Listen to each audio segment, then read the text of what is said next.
Hello everyone. Good morning, सुप्रभात, सत श्री अकाल, आदाब, नमस्कार, जय हिंद, वंदे मातरम। दोस्तों, जनवरी महीने के जो करंट अफेयर्स हैं हमारे 31, 1 और 2, इनसे जो महत्वपूर्ण प्रश्न हैं जो हमारे एग्जाम्स में पूछे जा सकते हैं, उन प्रश्नों के साथ मैं राहुल यादव, राहुल एडुकेयर में आपका स्वागत करता हूं। आइए समय बर्बाद किए बगैर शुरू करते हैं। पहला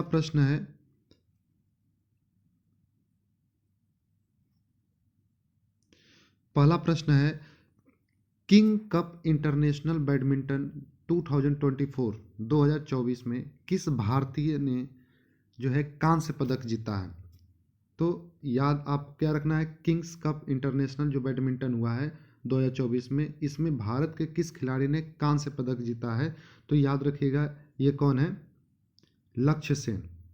ठीक है, तो लक्ष्य सेन ने अभी हाल ही में जो किंग कप हुआ है इंटरनेशनल बैडमिंटन का, उसमें इनको कांस्य पदक मिला है। अगर इनके बारे में हम बात करते हैं तो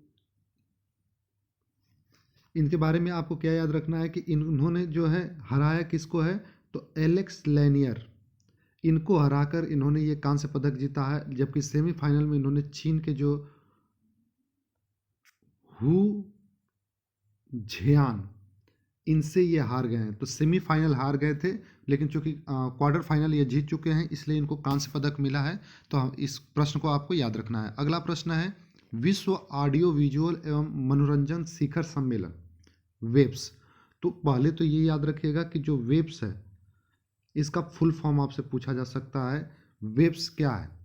ठीक है, तो वेब्स में आपका क्या होता है, world audio video entertainment summit. इसका फुल फॉर्म याद रखिएगा, world audio video entertainment summit.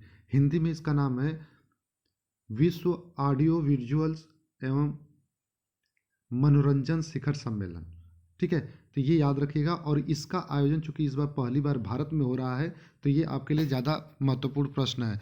अगर बात किया जाए कि ये है क्या चीज़, ये समिट जो होगी उसका क्या ध्येय होगा, तो चूंकि 2025 में पहली बार इसका समिट का आयोजन भारत में हो रहा है, पहली बात ध्यान रखना है। दूसरी बात ये क्या है, मीडिया और मनोरंजन। ठीक है, देखने में उसका फुल फॉर्म में ही आपका एंटरटेनमेंट आ रहा है, तो जो मीडिया हमारी है और जो मनोरंजन है, इसके बारे में ये जो होगा, एक तरीके से इसको बढ़ाने के लिए काम किया जाएगा। ठीक है, जिसमें इस सम्मेलन में क्या है, एनिमेशन की जो गेमिंग वगैरह है, मनोरंजन प्रौद्योगिकी है, भारतीय सिनेमा है, इनकी प्रगति की बात की जाएगी। ठीक है, और एक तरीके से भारत को पावर हाउस स्थापित करने की बात इसमें किया जा रहा है। ठीक है, आइए अगला प्रश्न देखते हैं। अगला प्रश्न हमारा है, हाल ही में सभी 7 महाद्वीपों की सबसे ऊंची चोटी पर चढ़ने वाली सबसे कम उम्र की महिला कौन बन गया है। ठीक है, तो ये एक बहुत इंपॉर्टेंट प्रश्न है आपका, कि जो दुनिया के 7 महाद्वीप की जो सबसे ऊंची चोटियां हैं, ठीक है, उन 7 महाद्वीप की सबसे ऊंची चोटियों पर चढ़ने वाली जो पहली, आप कह सकते हैं कि सबसे छोटी उम्र की, हालांकि पहली नहीं है, सबसे छोटी उम्र की जो महिला हैं, वो हो चुकी हैं कौन, काम्या कार्तिकेयन। महिला क्या, बालिका कह लीजिए, क्योंकि ये क्लास 12th में पढ़ने वाली हैं। ठीक है, और मात्र 17 साल की हैं। काम्या कार्तिकेयन को आपको ध्यान रखना है। ठीक है, और सबसे बड़ी बात है, आपको हमें कमेंट बॉक्स में ये लिखना है कि दुनिया के 7 जो महाद्वीप हैं, उनकी सबसे ऊंची चोटाई पे जो ऊंचाई है, उस पे चढ़ने वाला कौन है, सबसे पहले कौन चढ़ा था। ठीक है, ये तो सबसे कम उम्र की महिला है। ठीक है, अगर इनसे रिलेटेड बात कर लेते हैं इनका, तो ये मात्र 17 वर्ष की हैं। ठीक है, जैसा मैंने बताया। ठीक है, 24 दिसंबर को ये इन्होंने क्या किया था, अभी हाल ही में चर्चा में इसलिए आई हैं क्योंकि जो अंटार्कटिका है, उसका माउंट विंसन को इन्होंने अभी हाल ही में फतेह किया। हालांकि इससे पहले, आपको पहले तो ये भी याद रखना है कि 7 जो महाद्वीप हैं, उनकी सबसे ऊंची चोटी का नाम क्या है। तो माउंट किलिमंजारो आपने ध्यान रखना है, कहाँ का है, अफ्रीका का। माउंट एम्ब्रेस, ये कहाँ का है, यूरोप का। ठीक है, उसके बाद अगर बात करते हैं माउंट केसियजकोआ, ये ऑस्ट्रेलिया वाला। माउंट एकांकागुआ, ये आपका दक्षिण अफ्रीका का है। और उसके बाद बाकी माउंट डेनाली, इसे भी आपको याद रखना है, उत्तरी अमेरिका का। और सबसे ज़्यादा जो आपको इम्पोर्टेंट है, माउंट एवरेस्ट भी है। हालांकि ये चीज़ सबको पता है, बात समझ में आया? तो सातों महाद्वीपों की सबसे ऊंची चोटियां कौन कौन सी हैं, इन्हें भी आपको याद रखना है। और जैसा मैंने कहा कि ये सिर्फ क्लास 12th की एक छात्रा है, ठीक है, जो कि मात्र 17 वर्ष की हैं, और इन्होंने क्या किया है, दुनिया की सारी जितनी भी सातों महाद्वीप हैं उनकी सबसे ऊंची चोटी को इन्होंने फतेह कर लिया है, ठीक है।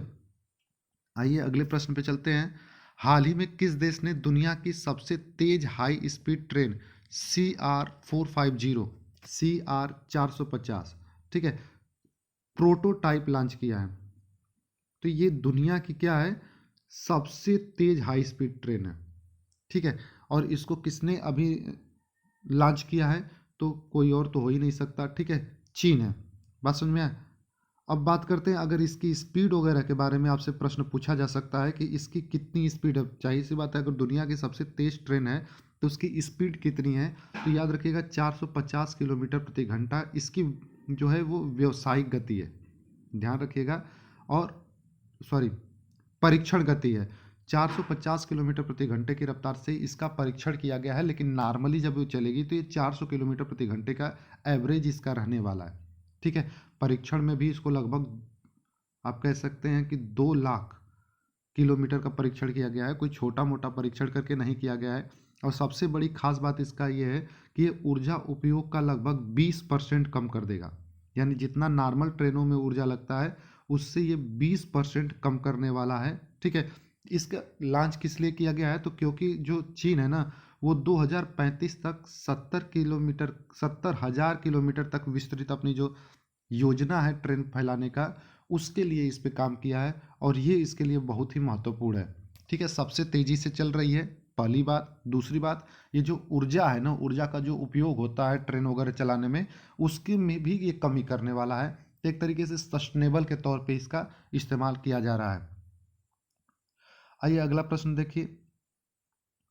केंद्रीय रिजर्व पुलिस बल CRPF के जो नए महानिदेशक के रूप में किसे नियुक्त किया गया है, ठीक है।